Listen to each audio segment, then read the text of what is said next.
Hello, good morning बेटा। अभी हम लोग 9th क्लास केमिस्ट्री पढ़ रहे हैं। चैप्टर आपका फर्स्ट चल रहा है और टॉपिक कंटिन्यू हो रहा है आपका इवोपरेशन। तो लास्ट टाइम हमने इवोपरेशन क्या होता है, on which factors evaporation depends, difference between evaporation and boiling, ये कंप्लीट किया था। अब हम अगला टॉपिक कर रहे हैं जिसमें हमने डिफरेंस में भी ये बात लिखी थी कि बॉइलिंग में कूलिंग नहीं होती, जबकि जब भी इवोपरेशन होगा ऑलवेज कूलिंग विल अकर। तो कैसे इवोपरेशन जो है वो कूलिंग कॉज करता है, आज हम उसको पढ़ेंगे। Evaporation causes cooling how. होता क्या है बेटा, जब भी कोई लिक्विड इवोपरेट होगा तो इवोपरेशन होने के लिए उसको हीट चाहिए, और वो हीट कहां से लेगा, वो हीट लेगा सराउंडिंग से, इन the form of latent heat of vaporisation. ठीक है, when evaporation occurs, when evaporation occurs liquid takes latent heat of vaporization, latent heat of vaporization from surrounding.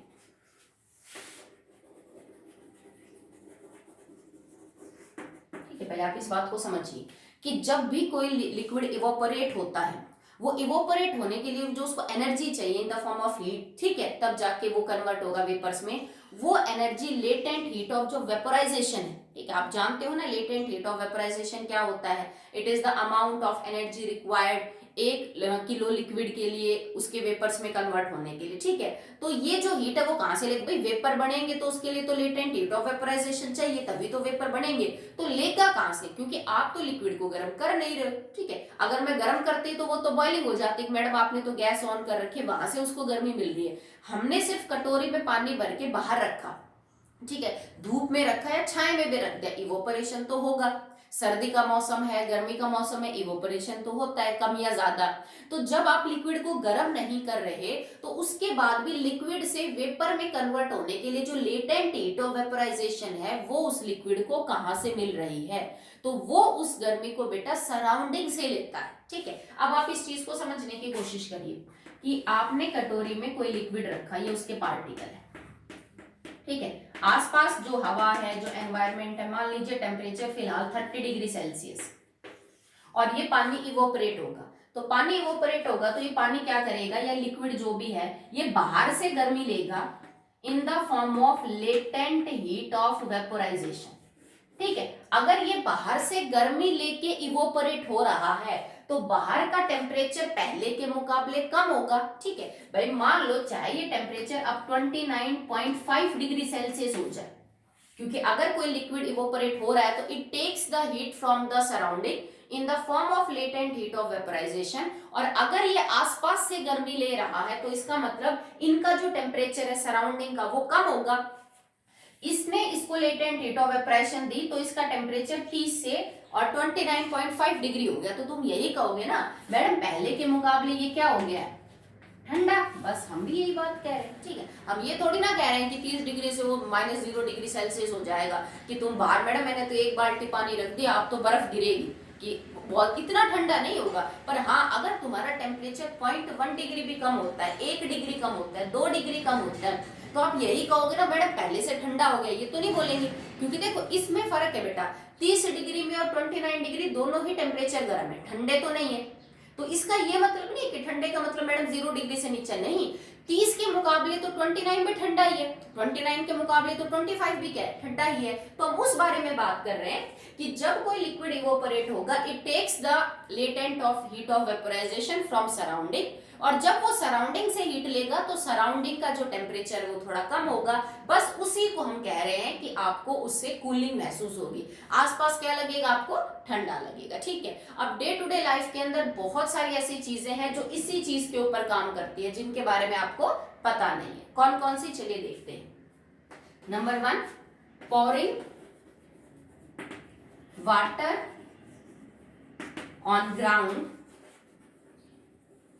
In summer.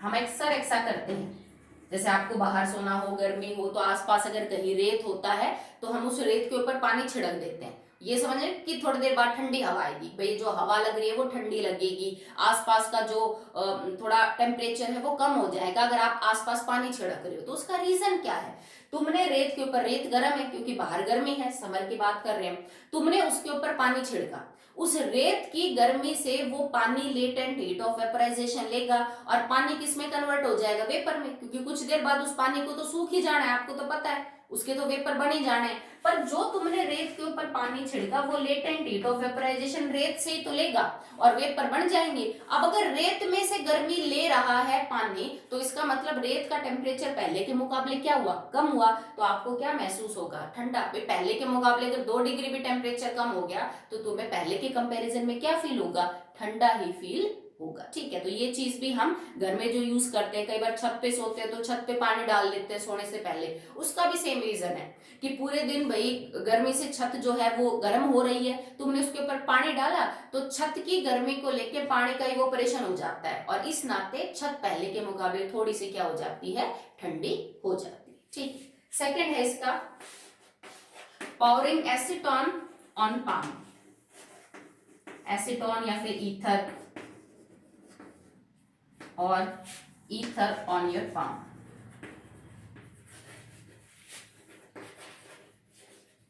अभी आपके लिए वर्ड थोड़े नए हैं, एसीटोन और ईथर। तो एसीटोन यूजुअली जैसे जो नेल पेंट को रिमूव करने के लिए एक लिक्विड आता है उसमें यूजुअली एसीटोन ही होता है। ठीक है, ईथर भी आपने पेंट वगैरह जो लोग करते हैं शायद उनके पास देखा हो। ठीक है, तो जब आप एसीटोन को या फिर ईथर को अपनी हथेली पे डालोगे तो आपको हथेली ठंडी महसूस होती है। ठीक है, जैसे मान लो तुमने एसीटोन की 5 बूंदे अपने हथेली पे रखी तो तुम्हें ठंडा ठंडा लगेगा।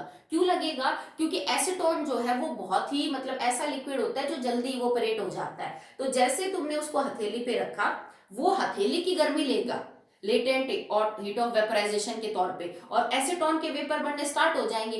अब अगर उसने तुम्हारी हथेली से गर्मी ले ली तो इसका मतलब तुम्हारा पहले के मुकाबले कैसा फील होगा, ठंडा फील होगा। तो इसके पीछे भी कौन का है, इवोपरेशन ही काम कर रहा है। ठीक है, थर्ड देखिए, ये आप इसके यूज समझ लीजिए इवोपरेशन के, या यूज समझ लीजिए कि कुछ डेली यूज के फिनोमिना है जो एक्चुअली में इवोपरेशन की वजह से हो रहे हैं, वहां पे हमें कूलिंग फील होती है इवोपरेशन की वजह से। अब हम उन्हीं को पढ़ रहे हैं, that how they will work. Okay, now next third, we wear cotton clothes, we wear cotton clothes in summer.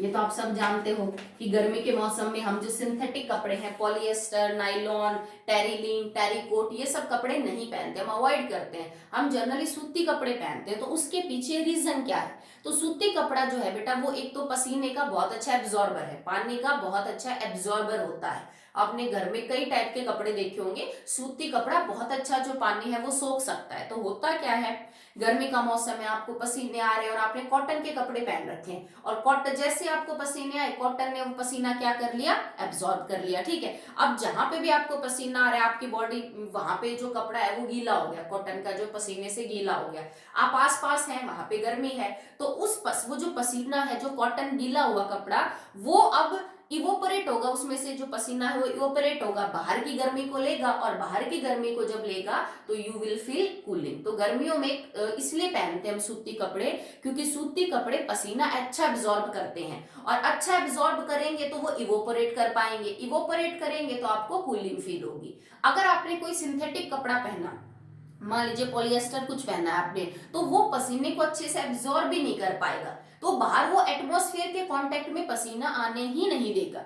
आपने एक शर्ट पहनी पॉलिएस्टर की, अंदर से आपको पसीना आ रहा है, पर जो कपड़ा आपने पहन रखा है शर्ट का वो उस पसीने को एब्जॉर्ब नहीं कर रहा। ठीक है, तो आपको अंदर ही गर्मी महसूस होती रहेगी। कॉटन क्या करता है कि उस पसीने को एब्जॉर्ब करके उसको एटमॉस्फेयर के कांटेक्ट में ले आता है, बाहर कर देता है उसको, और बाहर जैसे वो पसीना आएगा वैसे एटमॉस्फेयर में से वो लेटेंट हीट ऑफ वेपराइजेशन लेगा और इवोपरेट हो जाएगा, तो ठंडा महसूस होगा। अगर कोई कपड़ा आपका पसीना बाहर निकाल ही नहीं पा रहा है तो वो एटमॉस्फेयर के कांटेक्ट में नहीं आएगा, और उससे क्या हो जाएगा बेटा कि आपको गर्मी जो है वो ज्यादा लगेगी। ठीक है, चलिए, और थर्ड है फोर्थ, जो हम स्वेट करते हैं, जो प्रेस्पिरेशन होता है, जैसे पसीना हमें आता है, वो भी एक्चुअली में एक तरह का कूलिंग मैकेनिज्म है आपकी बॉडी का। ठीक है, जैसे गर्मी सर्दियों में नहीं आता ना में पसीना, तो गर्मियों में क्या होता है, तुम्हारी बॉडी काम करती है और जो हमारा वाटर है, जो एक्सेस ऑफ सॉल्ट वगैरह है, वो हमारी ग्लैंड से बाहर आते हैं पसीने के रूप में। और पसीना जैसे ही बाहर आएगा वो फिर इवोपरेट होगा बाहर से लेटेंट हीट ऑफ वेपराइजेशन लेके, तो आपको आसपास क्या महसूस होगा? ठंडा महसूस होगा। समझ रहे हो? क्योंकि आपकी बॉडी पे पसीना है और बॉडी के ऊपर जो पसीना है वो उसने गर्मी ली आपके हाथ से, बाहर से, और इवोपरेट हो गया, तो आपका हाथ या आसपास का टेम्परेचर आपको कैसा मिलेगा? ठंडा मिलेगा। तो पसीना आने से हम ठंडे होते हैं। अगर हमें पसीना नहीं आएगा तो हम गर्मी में ठंडे भी नहीं होंगे।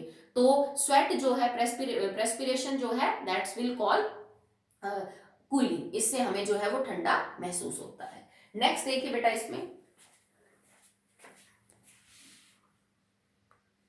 Now, the working of desert cooler is also based upon the evaporation. Desert cooler हम घर में जो कूलर यूज करते हैं वो भी इसी प्रिंसिपल पे काम करता है। क्या है बेटा? आपने कूलर के अंदर पानी भरा, फिर उसमें जाली होती है, ठीक है, जैसे साइड में जाली है, उसमें वो हम घास सी भरते हैं, ठीक है, और पंप से जो, मोटर से जो पानी है वो बीच में टैंक से और साइड की जालियों पे गिरता है। तो बाहर गर्मी में यूज कर रहे हैं तो बाहर गर्म हवा चल रही है, ठीक है, वो हवा उस कूलर की जाली में से पास होगी जिस जाली पे लगातार पानी गिरता रहता है, ठीक है। तो गर्म हवा उस जाली पे जो पानी गिर रहा है उसका क्या करेगी? इवोपरेशन करेगी। वो जो पानी है, अगर वो गर्म हवा को यूज कर रहा है इवोपरेशन में, इसका मतलब बाहर से आने वाली हवा से वो अपनी लेटेंट हीट ऑफ वेपराइजेशन लेगा पानी, तब जाके उसका इवोपरेशन होगा। अगर बाहर से आने वाली हवा से वो कुछ गर्मी ले रहा है in the form of latent heat of vaporisation, तो अब जो हवा है वो क्या होगी? ठंडी होगी। दैट्स व्हाई डेजर्ट कूलर हमें ठंडी हवा देते हैं, कि आप उसके अंदर जो पानी भरते हो लगातार वो जाली पे गिरता रहता है, पंप से वो गिरता रहता है, फिर नीचे आएगा, फिर गिरता रहेगा, और बाहर से आने वाली जो गर्म हवा है वो उस पानी का इवोपरेशन करवाती है। तभी तो घंटे, 2 घंटे, 3 घंटे बाद उसका पानी खत्म हो जाता है। नहीं तो देखो, वही पानी ऊपर जाता है, वही नीचे आ रहा है, ऊपर जाता है, नीचे आता है, तो पानी खत्म नहीं होना चाहिए था ना। खत्म क्यों होता है? क्योंकि बाहर की गर्म हवा से धीरे धीरे उस पानी का इवोपरेशन हो रहा है, और इवोपरेशन होने से पानी खत्म हो रहा है। और अगर इवोपरेशन होगा तो इवोपरेट होने के लिए जो गर्मी लेगा, लेटेंट हीट ऑफ वेपराइजेशन पानी लेगा, वो सराउंडिंग एयर से लेगा जो कि गर्म है, और उससे लेटेंट हीट ऑफ वेपराइजेशन लेते उसकी हीट कम होगी, उसका टेम्परेचर कम, तो पहले के मुकाबले आपको जो हवा लगेगी वो क्या लगेगी बेटा? ज्यादा ठंडी लगेगी, ठीक है। नेक्स्ट देखिए, अंडर ए फैन आपके जो पसीने हैं वो बहुत जल्दी सूखते हैं और आपको जल्दी रिलीफ महसूस होता है। अगर आपको बहुत ज्यादा पसीने आ रहे हैं, लाइट चली गई 1-2 घंटे के लिए, आपको बहुत पसीने आए, एक्सरसाइज करके आए, आप कहीं बाहर से दौड़ के आ रहे हैं, बहुत ज्यादा पसीने आ रहे हो, आप फैन को चला के बैठ गए, तो बहुत मतलब 1-2 मिनट में ही आपको रिलीफ महसूस होता है। क्यों?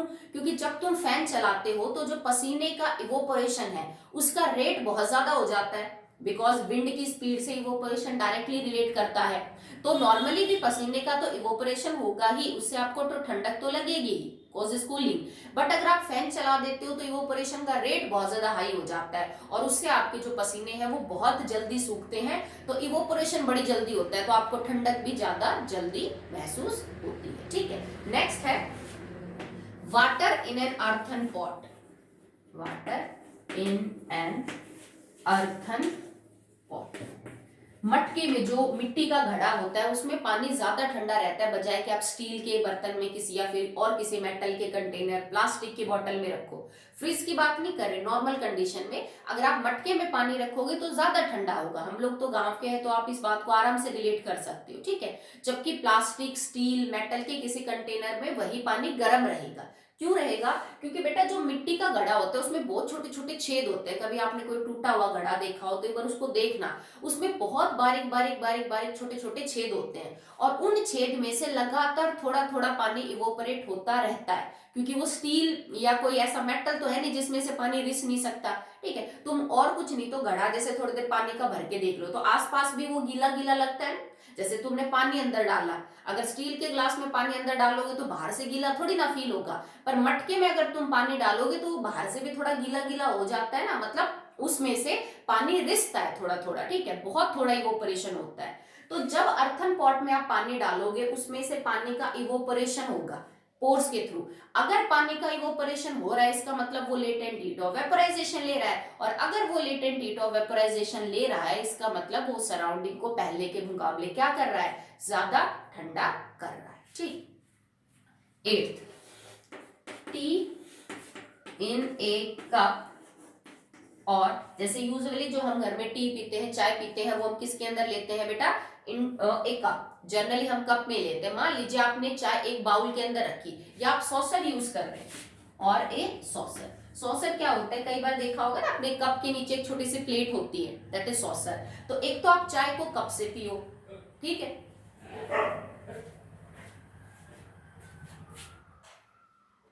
ठीक है। तो जैसे मान लीजिए आपको गर्म चाय एक बार कप से पीनी है और एक बार सॉसर से, तो सॉसर से गर्म चाय हम जल्दी और आराम से पी पाते हैं बजाय कि कप की। रीजन इज कि सॉसर का जो सरफेस एरिया है वो बड़ा है। मान लीजिए सॉसर आपका इस टाइप का है, ठीक है, ये आपका सॉसर है, ठीक है, और यहाँ पे आपने कोई कप बना रखा है। तो कप का जो सरफेस एरिया है बेटा दैट इज स्मॉलर, और इसका जो क्या है वो बड़ा होता है। तो जल्दी इसमें गर्म चाय के अंदर जो इवोपरेशन है वो जल्दी होगा, तो ये जल्दी ठंडी होगी, इवोपरेशन जल्दी तो कूलिंग भी जल्दी। इसमें इवोपरेशन स्लो होगा क्योंकि सरफेस एरिया कम है, तो कूलिंग भी क्या होगी आपकी, कम होगी, ठीक। नेक्स्ट देखिए, या फिर कोई भी गर्म चीज, जरूरी नहीं चाय की, जैसे कई बार हमें दूध है या कोई भी और चीज है, खाने की कोई चीज ठंडी करनी होती है, तो यूजुअली हम उसको थाली में ठंडा करते हैं या किसी बड़े बर्तन में फैलाते हैं उसको, ठीक है, बजाय कि किसी छोटे बर्तन में, ताकि सरफेस एरिया बढ़े तो इवोपरेशन बढ़े, और इवोपरेशन बढ़े तो उसकी कूलिंग भी जल्दी हो, ठीक। Next, rubbing of ice,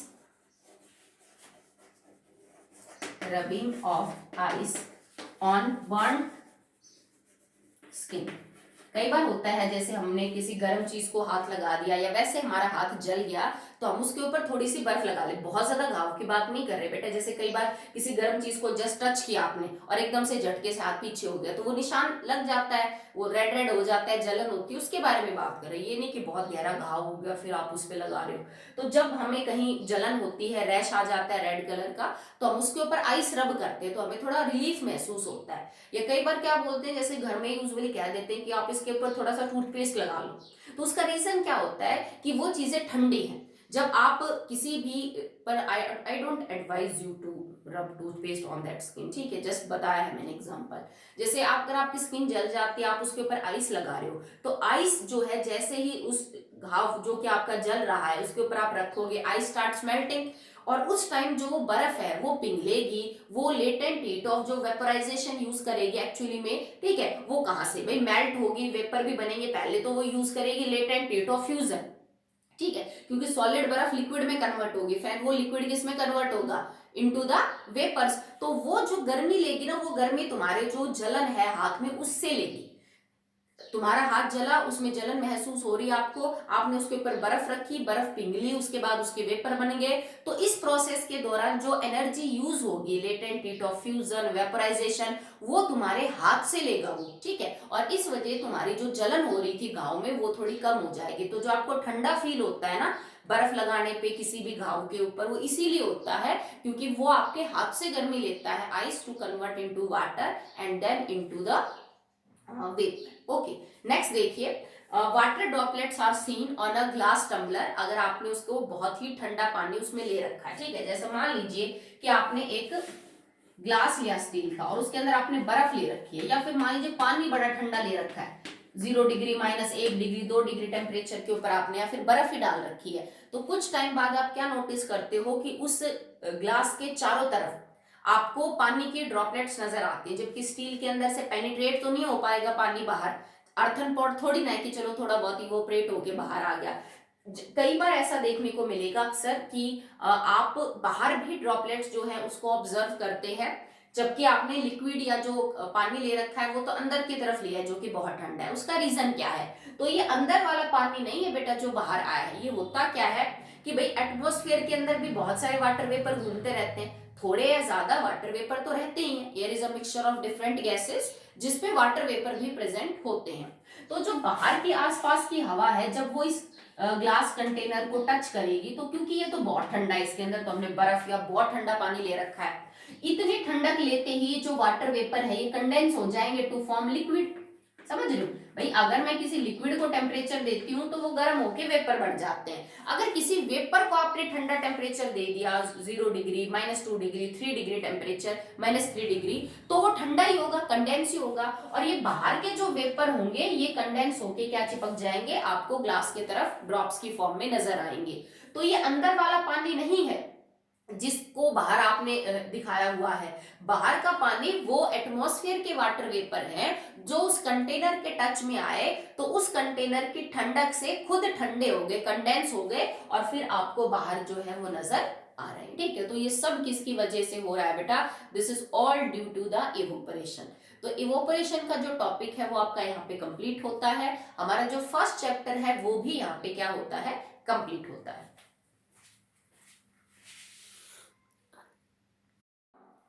you can add one more point in this evaporation में कि कई बार डॉक्टर्स भी इस चीज को यूज करते हैं कुछ माइनर सी सर्जरी करने के लिए। माइनर सर्जरी का मतलब बहुत बड़ा ऑपरेशन नहीं बेटा, तब ये चीज काम नहीं आएगी। कोई मान लीजिए बहुत ही छोटा सा कट लगाना है कहीं पे, तो डॉक्टर कई बार किसी लिक्विड को उस जगह पे रब करते हैं ताकि आपका वो पर्टिकुलर जो हिस्सा है, जो एरिया है स्किन का, वो थोड़ी देर के लिए सुन्न हो जाए। ठीक है, डॉक्टर कई बार ईथर को रब करते हैं आपकी स्किन के ऊपर जहां पे छोटा सा कट लगाना है। और ईथर क्या होता है बेटा? It is a low boiling liquid. It is a low boiling liquid. ये बहुत ही कम बॉइलिंग पॉइंट का एक लिक्विड है। और मान लीजिए आपको हाथ पे यहाँ पे कट लगाना है छोटा सा, वो ईथर, रुई को ईथर में लेगा और रब करेगा थोड़ी देर, तो क्या होगा कि वो लिक्विड जैसे स्किन पे आएगा, बहुत ही कम बॉइलिंग पॉइंट है, तुम्हारी स्किन की गर्मी को लेके उसका इवेपोरेशन हो जाएगा, लेटेंट हीट ऑफ वेपराइजेशन। और जितनी बार, जैसे मान लीजिए 2 मिनट तक उसने रब किया, तो वो 2 मिनट तक गर्मी लेके उसका इवेपोरेशन होता रहा और तुम्हारा हाथ ठंडा ठंडा ठंडा होता रहा। और अल्टीमेटली हाथ इतना ठंडा हो जाता है, वो जो पर्टिकुलर जगह है वो इतनी ठंडी हो जाती है कि कुछ देर के लिए तुम्हारा वो पोर्शन सुन्न हो जाता है। ठीक है, वो पोर्शन सुन्न हो जाएगा और आपको फिर कट वगैरह लगेगा छोटा सा, तो कुछ टाइम के लिए वो महसूस नहीं होता। तो कई बार डॉक्टर माइनर सर्जरी, छोटी मोटी सर्जरी करने के लिए इस चीज को यूज करते हैं कि वो ऐसे लिक्विड को आपके स्किन के ऊपर रब करते हैं उस जगह पे, जिससे कि बहुत जल्दी इवोपरेशन हो। ऐसा लिक्विड ले जो बहुत जल्दी इवोपरेट होता हो और बहुत जल्दी कूलिंग कॉज करता हो। फिर वो कुछ टाइम के लिए हिस्सा क्या हो जाता है? नम हो जाता है, सुन्न हो जाता है, और फिर आपको पेन जो है वो फील नहीं होता। तो चैप्टर बेटा यहाँ पे कंप्लीट होता है। एक छोटा सा टॉपिक और कर लेते हैं, फिर आपका जो होमवर्क रहेगा वो ये है कि जहां पे ये चैप्टर पूरा हो रहा है उसके बाद प्रैक्टिस क्वेश्चंस दे रखे कुछ। ओके, तो प्रैक्टिस क्वेश्चन टोटल 14 है। आपका होमवर्क है, आपको स्टार्टिंग के 5 अटेम्प्ट करने हैं, क्योंकि 4 तो एमसीक्यू ही है, आप कर लोगे, एक थोड़ा उसमें आगे सब्जेक्टिव टाइप है। तो 5 क्वेश्चन आप घर से करके लाओगे कल अपनी फेयर नोटबुक में।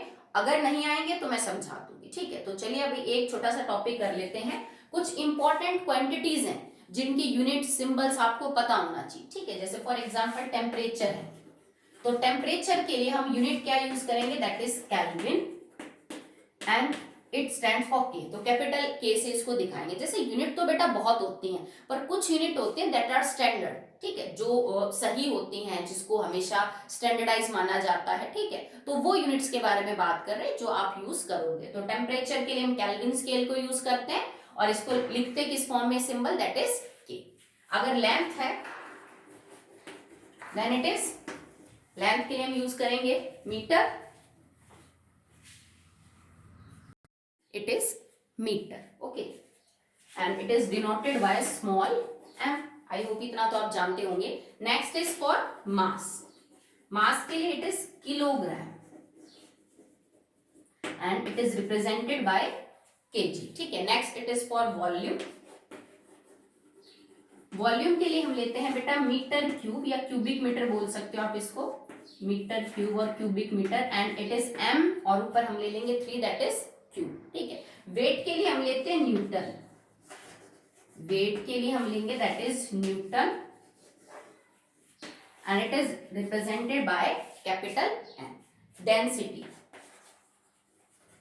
अब देखो डेंसिटी होती क्या है? Density is mass upon volume. तो मास की standard unit divided by volume की स्टैंडर्ड यूनिट। तो मास की स्टैंडर्ड यूनिट क्या है? किलोग्राम।